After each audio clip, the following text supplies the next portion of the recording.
오늘 우리에게 주신 하나님의 말씀은 누가복음 9장 46절에서 48절 말씀입니다. 제자 중에서 누가 크냐 하는 변론이 일어나니 예수께서 그 마음에 변론하는 것을 아시고 어린아이 하나를 데려다가 자기 곁에 세우시고 그들에게 이르시되 누구든지 내 이름으로 이런 어린아이를 영접하면 곧 나를 영접함이요 또 누구든지 나를 영접하면 곧 나를 보내신 이를 영접함이라. 너희 모든 사람 중에 가장 작은 그가 큰 자니라. 아멘. 오늘 우리가 함께 본 말씀 누가복음 9장 46절에서 48절 말씀을 통하여 더 내려놓음이란 제목으로 하나님의 은혜를 생각해 보기 원합니다. 하나님은 겸손한 사람을 사랑하십니다. 하나님은 겸손한 사람을 높여주십니다. 그런데 사람은 스스로 높아지려고 합니다. 높아지기 위해서 노력하고 성공한 사람들의 이야기를 들으며 그것을 돈으로 만들려고 합니다. 세계화와 자유시장 경제에서 무한 경쟁은 당연한 것인지 모릅니다. 그리고 경쟁에서 살아남는 것은 물론이고 남들 위에 우뚝 서야 성공했다고 평가하는 것이 맞을지도 모릅니다. 그러나 성공했다는 사람들의 이야기를 보면 우리는 의외의 요소들을 발견하게 됩니다. 다른 사람을 사랑하고 배려하며 함께하려고 노력했는데 성공했다는 것입니다. 남들보다 앞서려고 발버둥치고 남들을 제치고 무시하며 살아왔는데 오히려 더 낮아지게 되었다는 것입니다. 사랑하는 성도님, 진짜로 성공한 사람은 자신이 하고 싶은 것을 이루었어도 하나님이 도와주셔서 여기까지 왔다고 말하는 사람입니다.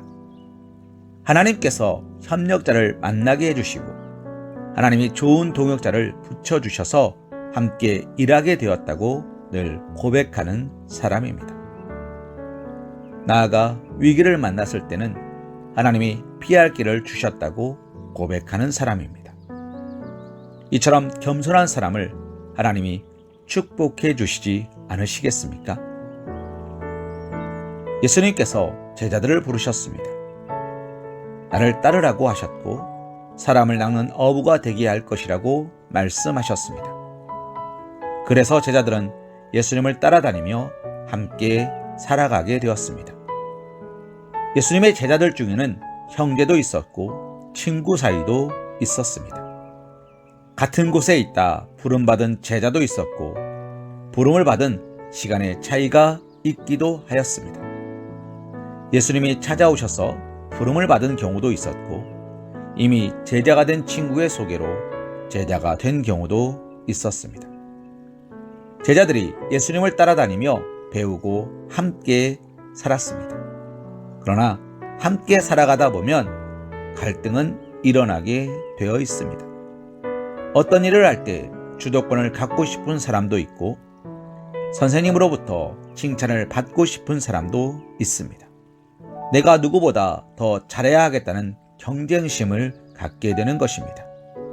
주도권이나 경쟁심을 갖고 싶은 것이 꼭 나쁘다 할 수 없는 것은 잘해보려고 하는 마음이 있기 때문입니다.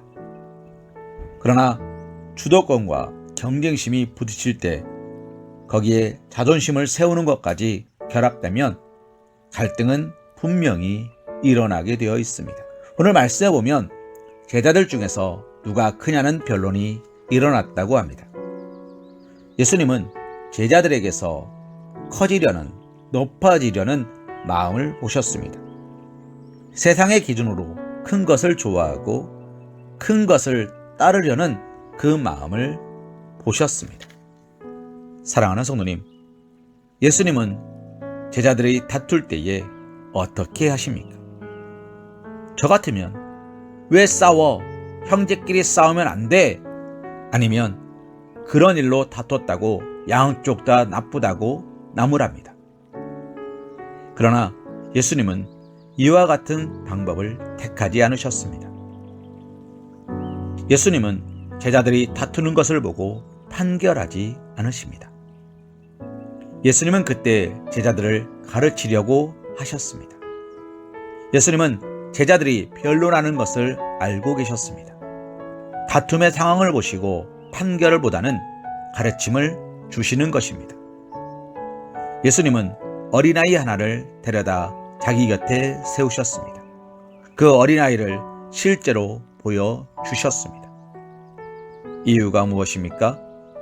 이 어린아이를 통해 배우라는 것입니다.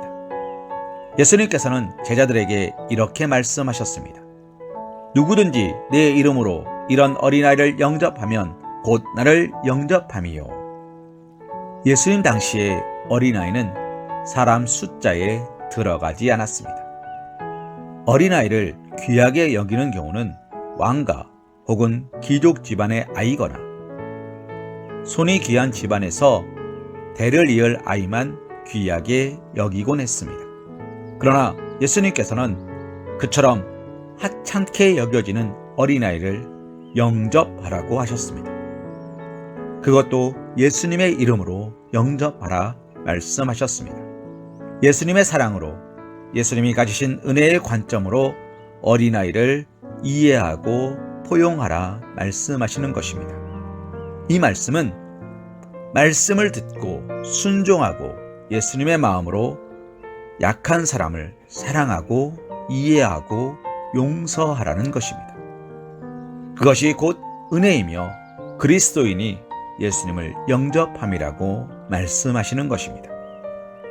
사랑하는 성도님, 예수님께서 세상에 오셔서 찾아간 사람들이 누구입니까? 병자들을 찾아가셨습니다. 약자들을 찾아가셨습니다. 하나님의 이름을 부르는 사람들을 찾아가셨습니다. 결단코 부자나 권력자나 있어 보이는 곳에 서시지 않았습니다. 왜 그렇습니까? 자기가 가진 것이나 잃은 것에 만족하면서 배우거나 가질 것이 없다고 생각하는 사람들은 예수님을 거부했기 때문입니다. 심지어 하나님을 잘 믿는다고 자부하는 사람들조차 하나님의 아들이신 예수님을 거부했습니다. 예수님은 예수님을 영접하는 사람이 곧 예수님을 보내신 분 하나님을 영접하는 것이라 말씀하십니다. 사랑하는 성도님, 오늘 우리는 더 많이 내려놓길 소망합니다. 오늘 우리는 더 많이 낮아지길 소망합니다. 우리가 주님을 만날 수 있는 곳은 높은 곳이 아니라 사망의 음침한 골짜기이고 원수의 목전이며 내가 은밀한 곳에서 기도하는 골방입니다. 하나님은 영화로운 곳에 빛나는 곳에 계시지 않습니다. 오늘 우리의 마음 가운데 높아지려는 마음이 있습니까? 나보다 연약하거나 사회적으로 연약한 사람들을 내가 무시하고 있습니까? 그들을 향한 사랑의 고백, 그들을 위한 섬김의 손길이 곧 예수 그리스도를 영접함이란 것을 기억하시며 오늘 하루도 하나님께 더욱 기도와 찬송으로 나아가실 수 있는 사랑받는 주님의 자녀, 사랑하는 우리 사광교회 성도님 되시기를 주님의 이름으로 기도합니다.